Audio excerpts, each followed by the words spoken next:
መጽሐፍ መዝሙረ ዳዊት ጀምራችሁ ስታጠኑ በጣም በነቢያት አፍ የተነገረ ስለ እግዚአብሔር መንግስት፣ ስለ ኢየሱስ ክርስቶስ ደም፣ ስለ ሙታን ትንሣኤ ኤቭሪቲንግ ስለ ኢየሱስ ክርስቶስ መምጣትና መሄድ የተናገረ። ስለዚህ አምስተኛው ወንጌል መጽሐፍ ነው የሚባለው ኢሳይያስ መጽሐፍ 45 ላይ የሚገርማችሁ ቀኝ እጁን ሊያስኩት ለቂሮስ የሚለው ቂሮስ የአሕዛብ ንጉስ ነው እና ቂሮስ እግዚአብሔር እረኛዬ ብሎታል። ምናልባት 43 ላይ ተመለከቱታላችሁና በጣም በሚያስደንቅ ምዕራፍ 43 ምዕራፍ 44 እና 45 የተያያዘ ነው። የሚገርማችሁ ይሄንን ሰው በፊት ይሄዳለሁ ያለው አሕዛብ ንጉስ ነው። ነገር ግን እግዚአብሔር ለምን በፊት ይሄዳለሁ አለው ስትሉ በፊት ይሄዳለሁ ተራሮችን ትክክል አደርጋለሁ፣ የናሱን ደጅ ሰብራለሁ፣ የብረቱን ሞረድ እቆርጣለሁ። ብዙ ትንቢት ይመጣል እንደዚህ የናሱን ደጅ ሰብርልሃለሁ ብሎሃል ነው አይደል? ግን ኤግዛክትሊ መጽሐፍ ቅዱሳችን ስለ ተራራ ስለ ነሐስና ስለ ብረት የሚናገረው ስለ ነገስታት ነው። ስለ አሕዛቦች ንጉስ ነው። እስራኤልን ኢየሩሳሌምን ጠቅላላ እየጨቆኑ እየገዙ ስለነበሩ ነገስታቶች ነው ስፔሲፊክሊ የሚናገረው። ስለዚህ በጣም እንደ ተራራ የገዘፉ ስር የሰደዱ ከተማይቱን የተቆጣጠሩ ልጆቻቸውን እስራኤላውያንን ዕብራውያንን በሙሉ ባሪያ አድርገው እየገዙ የነበሩ ነገስታቶች ነበሩና እንደ ተራራ የመሰላቸው ነው። እንደ ነሐስ ደግሞ በጣም ብርቱ ናቸው። ዚአር ዋሪየር ይዋጋሉ። በጣም በሰልፍ በወታደር ማከማቸት በጣም በካምፕ የተሞላ ነው። የነሐስ የተባለ መንግስት አለ እና እንደ ብረት ደግሞ በጣም የጠነከረ በጣም ፖለቲሽያንስ የሆኑ በጣም ደግሞ በእውቀት ደግሞ የረቀቁ በጣም ስር የሰደዱ መንግስታቶች ናቸው። እነዚህን ሶስት መንግስታቶች ላያስቆሙ አሳልፌ እሰጥሃለሁ የሚል መልእክት ነው የሰጠው። ስለዚህ እነዚህ እንደ ነገስታት መስሏቸዋል፣ እንደ ባለስልጣን መስሏቸዋል፣ እንደ መሳፍንት እንደ አገረ ገዢ መስሏቸዋል። የኔ ሐሳብ ምንድነው? ጠራውና እንደዚህ አለው፣ አንተ እረኛዬ ነህ። እረኛ ያለበት ምክንያት ኦልሬዲ ያለፉት እነዚህ እንደ ነሐስ የተመሰሉት እንደ ብረት እንደ ተራራ የተመሰሉት ክፉ ነገስታቶች እስራኤልን ለራሳቸው ባሪያ እያደረጉ ለራሳቸው እየጨቆኑ ራሳቸውን በጣም ዲክታተር ስትሪክት በሆነ አገዛዝ በዛ ኢምፓየር ውስጥ ነበር የሚረዷቸው የነበረው የሚመሯቸው የነበረው። ቂሮስ ግን ሲመጣ ነፃ አውጣቸውና አሜን ነው ወይ የፈረሰችውን የዳዊትን ከተማ ኢየሩሳሌምን እንዲገነቡ በነፃ ለቀቃቸው። አሜን ነው ወይ? ስለዚህ ካህናቶች ተበትነው ነበር፣ ነቢያት አዝነው ነበር፣ ህዝቡ በጣም ከጫፍ ጫፍ። ለዚህ ነው አንካሳይቱን ከሩቅና ከቅርብ እንላለን አይደል? መካኒቱ 7 ትወልዳለች የሚለው ስለ እስራኤል ነው ማለት የሚናገር፣ ስለ ሪስቶሬሽን ነው የሚናገረው። ስለዚህ አንካሳይቱ ሰበስባለሁ የተበተኑትን ልጆችን ሁሉ አይደል? ከዛ ልጆቻቸውን በትከሻ ላይ አዝለዋት ወደ ኢየሩሳሌም ወደ ከተማ ይገባሉ፣ የፈረሰውን ውድማ ይሰሩታል ይላል። ስለዚህ ኢት ሚንስ ፕሮፌሲ ነው። በነገራችን ላይ የትኛውም በምድር ላይ የሚሆን ነገር ሁሉ ትንቢት ነው። በምድር ድንገት በህይወታችሁ የሚሆን ነገር የለም። እየሰማችሁ ነው? አንድ ጌታ እንዲህ አለ፣ ምድር ላይ ከማደርገው ነገር አንድ ሰው እንኳን ሳልናገር አላረግም። ምናልባት ቡርኪና ፋሶ ሊሆን ይችላል፣ ምናልባት አውሮፓ ሊሆን ይችላል፣ ምናልባት አሜሪካ ሊሆን ይችላል፣ አዲስ አበባ ብቻ እግዚአብሔር ለአንድ ሰው ሳይናገር የሚያደርገው ነገር የለም። እግዚአብሔር ሚስጥርን ነው የሚለው። ኢት ሚንስ ሴክሬት የሆነ ነገር ያደርጋል። ግን የሚያደርገው ሚስጥርን እግዚአብሔር ወይ ለቤተ ክርስቲያን ይናገራል፣ ለነቢያት ይናገራል፣ ኢቭን ለነገስታቶችም ይናገራል። ሊሆን ያለውን ቀድሞ እግዚአብሔር ይናገራል። ስለዚህ በህይወታችሁ ድንገት የሚሆን ነገር እንዳለ እንዳታስቡ። ትንቢት ነው። የሚመጡ የሚሄዱም ሰዎች ትንቢት ናቸው። ይኸውልህ በህይወት እግዚአብሔር ሪሙቭ የሚያደርጋቸው ለበረከት ትንቢት ናቸው። ስለዚህ እንትና ትቶኝ ሄደ፣ እንትና ፊቱን አጠቆረ፣ እንትና አትበሉ። ስሙኝ፣ የሚነገሯችሁ ትንቢቶች ናቸው በህይወታችሁ የሚሆኑት። በተለያየ በኬዙ ስታልፉ በፍርዱ ስታልፉ ሰው ሲጠላችሁ ብዙ ነገር ሲሆን ሲሳካ ኤቭሪ ሲንግል ዴይ ፕሮፌሲ ነው። የወለዳችኋቸው ልጆች ትንቢት ናቸው። የጀመራችሁት ስራ ትንቢት ነው። አሜን። ስለዚህ ድንገት ነገ ምን ይሁን ነገር ይመጡ ብለን አዘረገ መተን እግሬ እንደመራኝ አትልም። ብዙ ሰው በምራቁ ነው የተሸወደ። ለዚህ ነው ምራቅ ያወጣ ሰው የሚያስፈልገው። አሜን አትለው። ኢየሱስ ጌታ ነው። ባለኝ ይሉና ንሱ ክብ ሰፈሩ ተይልና እውነቱ ውሸት በዚህ ብሎኛል ይላል። እኛ ግን በጌታ መንፈስ ነው። እግዚአብሔር ሰሜን አይደለም ምዕራብ ነው መንገዱ ካለ ያን መንገድ የምትከተል ኢየሱስ ያድናል። ስለዚህ ቂሮስ በትንቢት የመጣ ሰው ነው። የአሕዛብ ንጉስ፣ ከአሕዛብ ንጉስ ውስጥ እንደውም የፍልስጤም የአጋግ ዘር ውስጥ የነበረ ሰው። አጋግ ታውቃላችሁ፣ ፍልስጤምን ይመራ የነበረ የአሕዛብ ንጉስ፣ ጣቤል የሚባል ጣዖት ያመልክ የነበረ ንጉስ ነው። በጣም የሚያስደንቃችሁ ነገር ልንገራችሁ። ይህ ትንቢት ሲመጣ እግዚአብሔር አምላክ ለህዝቡ የነገረውን ቃል ኪዳን ቁጥር 8 አውጣልኝ። በጨለማ የነበረችውን መዝገብ በስውር የተደበቀችውን ሀብት እሰጥሃለሁ። በመድኃኔ ዓለም አጠገባችሁ ያለውን ሰው ዛሬ በሉት፣ ረገጥ ያለ ትንቢት ልንገር በሉት። ሰኞ ላይ የማያሻግጥ አሁን የሚጀምር በሉት። ካታባ ተወሳካቶ የሆነ ዓመተ ምህረት የማይጠብቅ ዛሬ በዚህ ቅባት ላገለግላችሁ መጥቻለሁ። የማይቆይ ትንቢት ውስጥ አንድ ሰው ይገባል። የማይሻግት መልእክት ውስጥ አንድ ሰው ይገባል። አንዳንዱ አምኖ ያያል፣ አንዳንድ ሰው ሳያምን ያያል። ኢየሱስ ያደናል። ለዚህ ነው ኤልሳ አታምንም ስላላመንክ አታይም ብሎታል። በኢየሱስ ስም እዚህ ግን ባታምኑም ታያላችሁ። አሜን አሜን ነው ወይ? አሜን። ስማ በስውር ያለውን ሀብትና የተደበቀ በጨለማ ያለውን ስማ። የእግዚአብሔር በጣም ለየት ያለ ካራክተሩ ምንድነው ካላችሁኝ ምንም በሌለ ሁኔታ ውስጥ በጨለማ በተባለ መጽሐፍን ይላል ምድርም ባዶ ነበረች። ፎሎሚ ምድርም ባዶ አንዳችም አልነበረ፣ ጨለማም በጥልቁ ላይ ሰፎ ነበር። የእግዚአብሔር መንፈስ ስሙኛ በጣም በህይወታችሁ እግዚአብሔር ታምራትን ሊያደርግ ነው ተብሎ ከተነገራችሁና መልእክት ከመጣላችሁ አንድ ነገር አስቡ። ዘመድ አይደለም፣ ገንዘብ አይደለም፣ ደሞዝን አይደለም፣ በጣም የሆነ ነገር ሊያደርጉልህ የሚችሉ ሰዎች አይደለም። እግዚአብሔር ከኔጌቲቭ አሜን ከማይነስ አሜን ከባዶ ነገር አሜን ይጠራዋል። አሜን ስማኛው በጨለማ ውስጥ ያለውን መዝገብ የተደበቀውን ሀብት ትሬዠር ይሰጣል። አሜን በጣም እግዚአብሔር ለየት የሚያደርገው ስናመልከው በጨለማ ውስጥ ያለውን አሜን ነው ወይ? አሜን ከብርሃን ውስጥ አይደለም ያልኳችሁ፣ ከጨለማ ውስጥ ብርሃንን መጥራት ይችላል። አሜን ከሞተ ነገር ውስጥ ህይወትን መጥራት ይችላል። አሜን ድቅድቅ ጨለማ ውስጥ ብርሃን ና ብሎ ይጠራዋል። አሜን ወላ ሃታ ኮስታ ፔና ዛሬ የለኝ የምትሉትን ነገር እጠራዋለሁ። ከጨለማ ውስጥ ብርሃን፣ ከተዘጋ በር የሥራ በር፣ ከተዘጋ በር የሥራ በር በኢየሱስ ስም ይሆናል። አሜን የት ስትል ዘመድ በሌለበት አሜን አይዞ የሚል በሌለበት አሜን ባደጋ ቀን ተጣሪ ሰው በሌለበት አሜን ወዳጆቼ መልእክት አለኝ ዛሬ እንደ ነብይ ከሰማችሁኝ አሜን የእናንተን ነገር ጌታ የሚጠራው ከብርሃን ውስጥ አይደለም ከጨለማ ውስጥ አሜን ምንም ከሌለው ነገር ውስጥ አሜን ኤልሳ እንደዚህ አለ በገና አምጡልኝ ሸለቆን ቆፍሩታል ጉድጓዱን ቆፍሩታል ሲቆፍሩ ስንት ሰብ አረገደ በጣም ብዙ ነው ግድ የለም ቆፍሩት ምክንያቱም ውሃው ከጉድጓዱ በላይ ስለሆነ አሜን ውሃው ከሚመጣው ዝናብ በላይ ስለሆነ አሜን ጉድጓዱን ጥልቅ አድርጋችሁ ቆፍሩት። አሜን የቆፈራችሁ የጸለያችሁ የምስራች ነግራችኋል። የምስራች ነግራችኋል። በነቢያት መንፈሶን ለአንዳንዶች ጌታ እንዲለኛል የዝናብን ወራት አመጣለሁ፣ ድርቀትን አስወግዳለሁ፣ ልመናን አስወግዳለሁ። በቤታችሁ የምታለቅሱ መዚያዳ ካባራካታ ካባሳካታ የምስራች በጤናችሁ ጉዳይ በኢኮኖሚ ጉዳይ ቤተሰብን ወደ ጌታ በማምጣት ጉዳይ በልዩ ርዕስ ላይ የምትጸልዩ ሰዎች ጌታ ብሎኛል ካዝናቸውን እከፍታለሁ።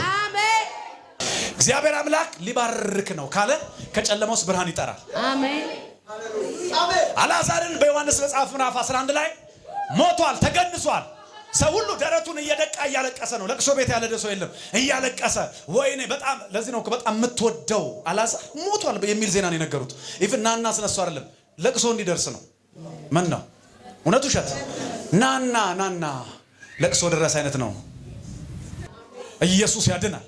አሜን ዛሬ ብዙዎቻችሁ ውስጥ የእምነት ቅባት ነው የሚገባው። አሜን አላየም በ3 ቀን ብለው እግዚአብሔር ሲለቀቅ አሜን አሜን ከተቀበረው በተዘጋው ኮፈን ውስጥ ና ብሎ ሲጠራው ፓጋላስ አሜን ና የሚለው የትንሳኤ ቃል አሜን ና የሚለው የትንሳኤ ወርድ ነው። አሜን ጨለማ ውስጥ ጨለማ በጥልቁ ሁሉ ላይ ነበር ማለት ከምድር መነሻ እስከ መድረሻ እስከ ጥልቅ ድረስ ጨለማ ድቅድቅ ነበር። ምድር ብቻ አይደለም ባዶ ነበረች።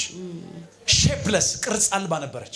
አሜን እግዚአብሔር ግን መጣና ሰማይ ሲል ሰማይ አሜን ሁሉ ጊዜ እግዚአብሔር በህይወታችሁ ታምራት እንዲያደርግ ስትጸልዩ የሆነ ነገር ግራውንድ አድርጋችሁ አይደለም በባዶ ነገር ላይ ይፈጥረዋል። አሜን ይሰራዋል። አሜን ዳግም ያደርገዋል። እኔ ላይ የሰራ የትንቢት መንፈስ እናንተ ላይም ይስራ። አሜን ለኔ ለምስኪኑ የከፈተ በር ለእናንተ የሚከፈትላል። ነገሩ ስኬት የሚሰጠው በሉት በረከት ሞገስ የሚሰጠው የትም አይደለም ቸርች ውስጥ ነው በሉት። ቅባት የምታገኘው ቸርች ውስጥ ነው በሉት። የንግድ በር የምታገኘው ቸርች ውስጥ ነው በሉት። እስቲ አሜን ትዳር የምታገኘው አሜን ነው ወይ? ኢየሱስ ያድናል። የተከፈተ ሰማይ ያለው የት ነው? ቸርች። አሜን አሁን ተታረቀ። ኢየሱስ ያድናል። አሜን ከጨለማ ውስጥ ብርሃንን ይጠራል። ከጨለማ ውስጥ ብርሃን ከሞተ ነገር ውስጥ ዛሬ ጌታ መልእክት ነገራችሁ ስላለኝ እንዲህ የምትዞሩትን ጸሎት በኢየሱስ እጃችሁ እንዲገባ ከባዶ ነገር መካን ከተባለ ነገር ላይ ደረቅ ነው ከተባለ ነገር ላይ የሰራዊት ጌታ እግዚአብሔር በረከትን ይጠራዋል። ቤተሰቦችን ይጠራል። የተሰወረ አሜን። እዚህ ያላችሁ ሴቶች፣ አሜን። እዚህ ያላችሁ ነጋዴዎች፣ አሜን። በጌታ በኢየሱስ ስም የተሰወረው ነገር ወደ እናንተ ይመጣል። አሜን። እንዲመጣላችሁ ጸልያለሁ። አሜን።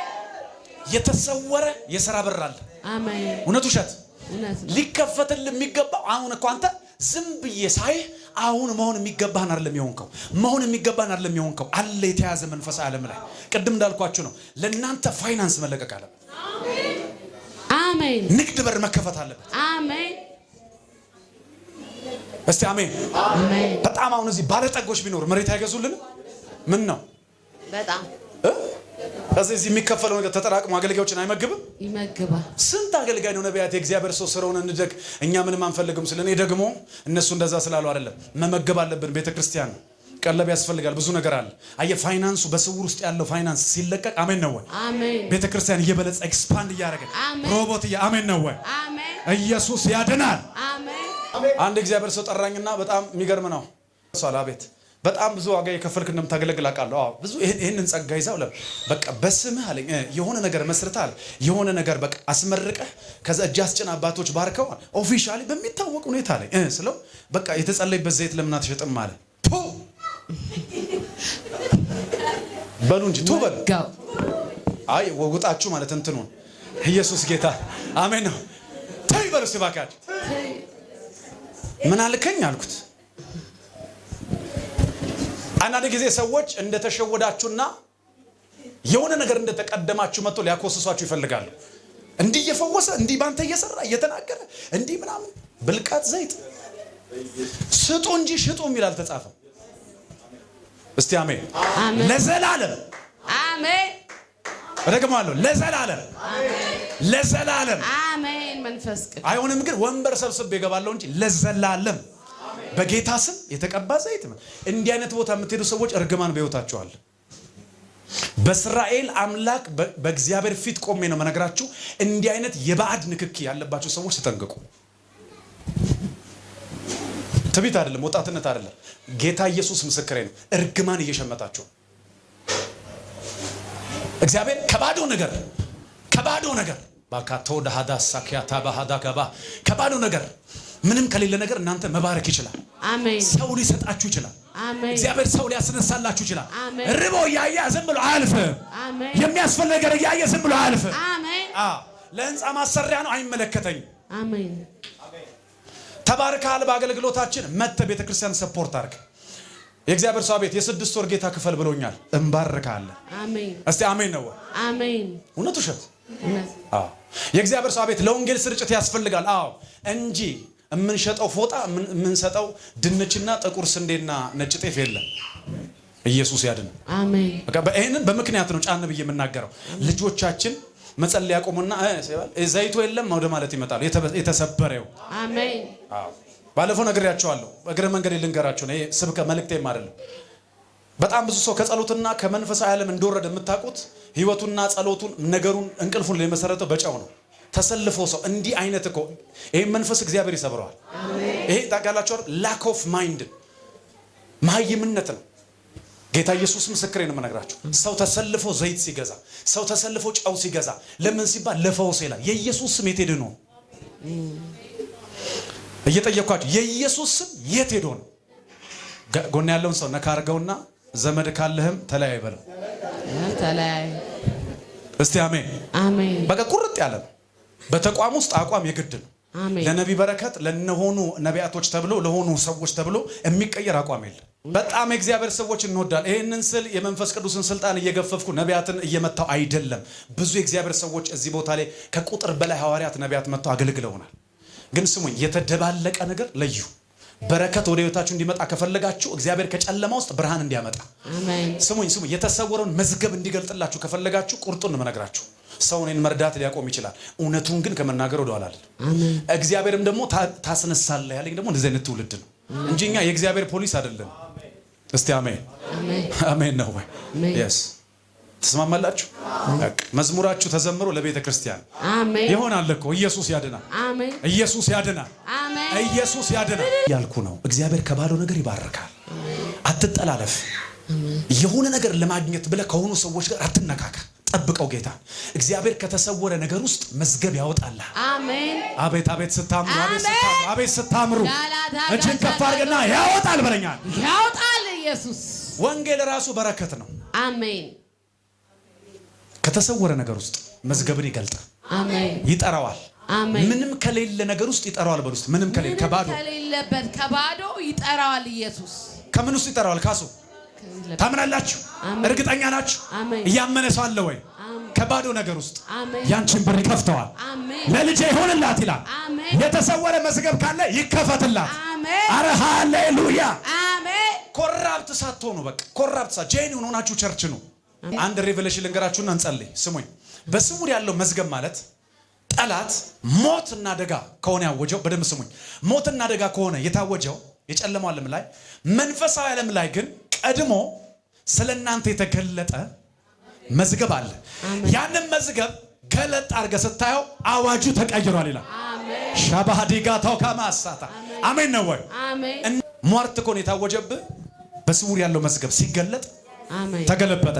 አሜን አሜን። ሀብታም ዘመድ ሀብታም ቤተሰብ አታፈላልግ። ውርስ ምናምን አትበል። እግዚአብሔር ከባዶ ነገር ምድርን ሰራት ይላል። መካን ነበረች ምድር መውለድ ጀመረች። ቡቃያ መውለድ ጀመረች። ጫካ መውለድ ጀመረች። ወንዝ መውለድ ጀመረች። ያ ሁሉ ነገር የለም ነበረ። አሜን ነው ወይ? ውሃ ከሰማይ ወረደ አይደለም እኮ የሚለው ተፈጠሩ። እግዚአብሔርም ይሁን አለ ሆነ ይላል። በዚህ ትንቢት ይጸልይላችኋል። እጃችሁን ከፍ አድርጉና እግዚአብሔርም ይሁን አለ፣ እግዚአብሔርም ይሁን አለ ሆነ ሆነ።